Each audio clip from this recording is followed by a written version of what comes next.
Consider a second order partial differential equation. তাহলে আমরা একটা প্রথমে দ্বিতীয় ক্রমের একটা পার্শিয়াল ডিফারেনশিয়াল ইকুয়েশন বিবেচনা করি।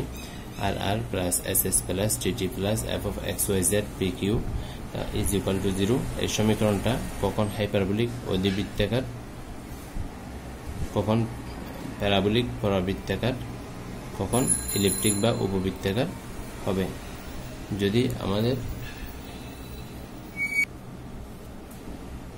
অধিবৃত্তাকার হবে তখন যখন S square minus 4rt is greater than 0 হবে। এটা হচ্ছে আমাদের নিশ্চয়ক এস স্কোয়ার মাইনাস 4rt। এটা দ্বারা আমরা নিশ্চয়ক নির্ণয় করব। ডিসক্রিমিনেট।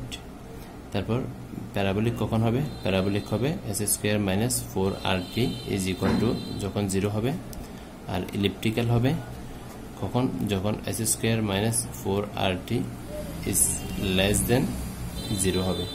তখন আমরা এই শর্তের আলোকে বলতে পারবো, এই শর্তগুলোর আলোকে এই সমীকরণটা কোন ধরনের কণিক হবে। তাহলে হাইপারবোলা, প্যারাবোলা নাকি ইলিপস।